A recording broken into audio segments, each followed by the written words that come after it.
আসসালামু আলাইকুম গাইস, কেমন আছেন সবাই? আশা করি সবাই খুব ভালো আছেন। তো আজকে আমি কথা বলবো ইউটিউব থাম্বনেলের বিষয়ে।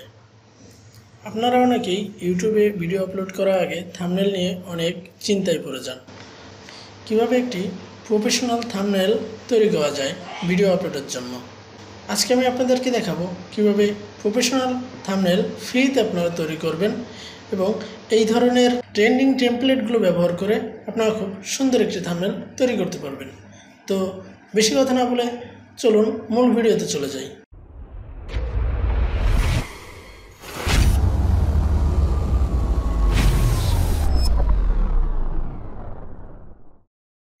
আপনারা আপনার মোবাইল ফোন থেকে প্লে স্টোরটি ওপেন করে নেবেন। তো আমি আমার ফোন থেকে প্লে স্টোরটি ওপেন করে নিচ্ছি। প্লে স্টোরে আসার পরে সার্চ আইকন দেখতে পাচ্ছেন, এখানে একটি ক্লিক করে দেবেন। ক্লিক করে এখানে সার্চ করবেন PIXTA, pix the thumbnail maker. এখানে ক্লিক করে দেবেন। ক্লিক করলে এখানে দেখতে পাচ্ছেন উপরে পিক্স দ্য থাম্বনেল মেকার, এই অ্যাপটি আপনারা ইনস্টল করে নেবেন। তো আমার যেহেতু ইনস্টল করা আছে, আমি সরাসরি ওপেন করে নিচ্ছি।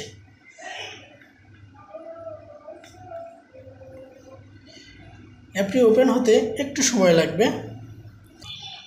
অ্যাপটি ওপেন হওয়ার পরে আপনারা এমন একটি ইন্টারফেস দেখতে পাবেন। এখানে আপনারা সকল ধরনের প্রফেশনাল থাম্বনেল পেয়ে যাবেন।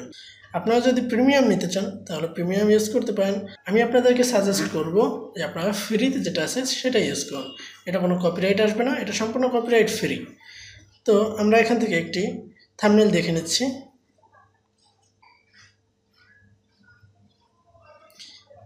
আপনি এখান থেকে যে কোনো একটি ফ্রি থাম্বনেল সিলেক্ট করবেন। থাম্বনেলে ক্লিক করলে আপনার সামনে কয়েক সেকেন্ডে একটা অ্যাড আসবে। অ্যাডটা শেষ হয়ে গেলে আপনারা এখানে ক্রস আইকন দেখতে পাচ্ছেন, এখানে ক্লিক করে অ্যাডটা ক্লোজ করে দেবেন। এরপরে আপনাদের থাম্বনেলটা আপনাদের সামনে চলে আসবে এডিটেবল হয়ে। আপনারা এখন আপনাদের যে থাম্বনেলটি এটা সম্পূর্ণ কাস্টমাইজ করতে পারবেন। তো এখানে আপনারা কাস্টমাইজ করার জন্য যেটা কাস্টমাইজ করতে যাচ্ছেন সেখানে ক্লিক দেবেন। আপনারা এখান থেকে রাইটিংগুলো, তারপরে পিক, যে কোনো কিছু সম্পূর্ণ আপনারা আপনাদের নিজেদের মতো করে এডিট করে নিতে পারবেন। আপনারা এখান থেকে আপনাদের লেখার যে কোনো ফন্ট, সাইজ, কালার যে কোনো কিছু আপনারা এখান থেকে এডিট করে নিতে পারবেন এবং আপনাদের ব্যাকগ্রাউন্ডে যা আছে সেগুলো কালার চাইলে আপনি চেঞ্জ করে নিতে পারবেন। থাম্বনেলটা আপনাদের সব কাস্টমাইজ করা হয়ে গেলে আপনারা সিম্পলি উপরে সেভ আইকন দেখতে পাচ্ছেন, এখানে একটি ক্লিক করে দেবেন। এখানে ক্লিক করার পরে উপরে সেভ ইমেজ নামে যে অপশনটি দেখতে পাচ্ছেন এখানে একটি ক্লিক করে দিন। ক্লিক করার পরে আপনাদের সামনে 15 সেকেন্ডে একটি অ্যাড শো করবে।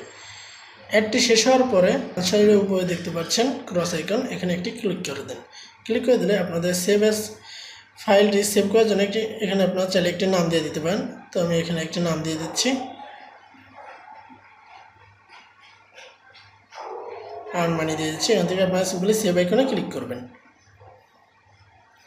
সেভ আইকনে ক্লিক করলে আপনাদের এটি সেভ হয়ে যাবে আপনাদের গ্যালারিতে। তো আমি আমার গ্যালারিতে গিয়ে আপনাদেরকে দেখাচ্ছি। আপনারা দেখতে পাচ্ছেন আমার গ্যালারিতে এটি সেভ হয়ে গেছে এবং এটি দেখতে একদম প্রফেশনাল লাগছে। তো আশা করি আপনারা সবাই বুঝতে পেরেছেন কিভাবে আপনারা এটি তৈরি করবেন। আর ভিডিওটি ভালো লাগলে অবশ্যই একটি লাইক করবেন এবং চ্যানেলটি সাবস্ক্রাইব করবেন।